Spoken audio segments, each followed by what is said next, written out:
Hi. Ako si Totoy. Ako lang ang nakakita sa gabing iyon.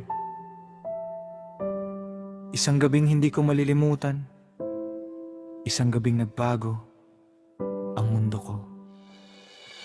Tahimik ang kanto, poste kumikislap. Hawak ko'y lata pang gatas sa umaga't pangalmusal. Nakita ko si Elsa, pauwi na sa bahay. Asawa ni Lando, babae na mahal ng buong baryo. Biglang may anino, mabilis ang galaw. Si Gregor yung dati mabait, parang kuya sa amin. Ngunit ang mata niya, may bigat ng mundo. Parang lahat ng sakit niya ay nasa isang gabing ito lang. Pasensya na, mahina niyang bulong. Ngunit sa kamay, may kumikislap na patalim. Lumaban si Elsa, isang iglap lang, isang sigaw at tumigil ang mundo ko. Ako lang ang nakakita, ako lang si Totoy, nakatagong bata sa likod ng kariton, nanginginig at natatakot. Gregor dati na paay, laging tumutulong sa amin. Ngunit iniwan siya ng ama, nag-iisa sa mundo. May kapatid na may sakit, ina sa ospital. Buhay puno ng pangarap na nauwi sa wala. 3 buwan nang walang kita, gutom sa tiyan, depresyon sa mata, bigat sa dibdib. Hindi alam kung paano lalaban sa madilim na daan. Hanggang sa gabing iyon nagbago ang lahat ng plano. Ako'y nakatingin sa dilim, natutong magtakot, natutong magtago sa likod ng kariton. Natutong umiyak si Elsa, mahal ni Lando, wala na. At si Gregor, dating mabait, sugatan sa puso't konsensya. Ako si Totoy, saksi sa dilim ng gabi. Isang gabing nagbago ang lahat sa mundo ko.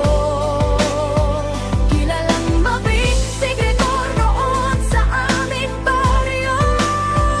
Ngunit sa kagipitan, nalunod sa maling desisyon. Bakit minsan ang gutom mas matalim sa puso? Bakit ang kabaitan minsan napapalitan ng patalin? Ako nga ang nakakita, ako lang ang makapagsabi. Ay nagtatakbo, kumakapit sa supot. Galaw ni Gregor, mabilis, puso niya'y puno ng takot at gutom. Hindi ko gusto Bulong niya sa sarili, ngunit napilitang kumilos. Dala ang pangangailangan, nakita ko ang mga mata niya. Dati mabait at puno ng ngiti, ngayon nakasentro sa galit, takot at desperasyon. Isang iglap, isang patalim, at ang katahimikan ng gabi na puno ng sigaw. Ako'y natakot, natutong manginig, natutong umupo sa maduming sementong malamig. Si Elsa, inosente, mahal ni Lando, nadamay sa bigat ng mundo at pagkukulang ng isang tao. Ako lang ang nakakita, ako lang si Totoy, batang 8 anyos pero puso'y punong-puno ng tanong. Bakit ang mabait minsan napipilitang gumawa ng mali? Bakit ang inosente napupunta sa madugo at madilim? Gregor, sa hirap at depresyon naligaw. Ngunit si Elsa, wala sa kagipitan niya, nadamay sa eksena. Ako'y natutong matakot, natutong magtago. Ngunit natutunan ko ring tumindig at maging tinig ng katotohanan. Ako si Totoy, saksi sa trahedya. Sa gabing iyon, nadilim ang langit at lupa.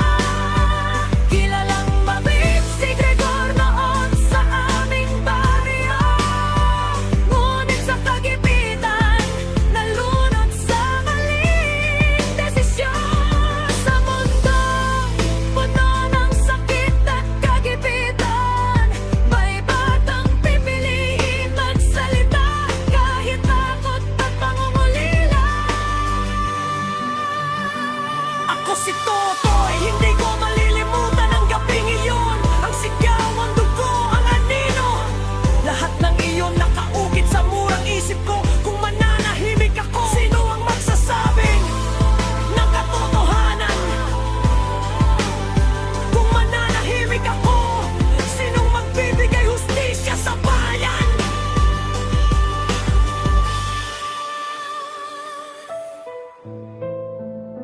Hindi lahat ng mali ay sinasadya. Ngunit ang galit at sakit ay nagdadala ng trahedya. Ako'y batang saksi nanginginig, natutong matapang, matutong magsalita kahit puso'y pumipintig sa takot. Bawat lihim, bawat gabing madugo, ay nagturo sa akin ang kahalagahan ng katotohanan at hustisya. Si Gregor dati mabait, ngayon ay sugading sa naong. Ngunit si Totoy, natutong tumintid at magsalita kahit bata pa. Ako si Totoy, tutanong di na maigigin sa mundo madugo.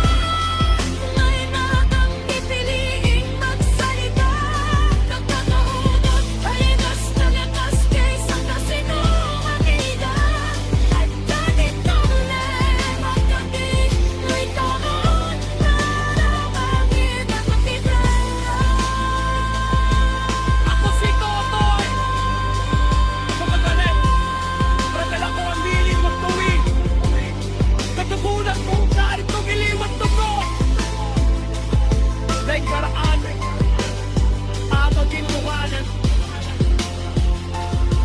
ng magsabi ng katotohanan kahit mahirap.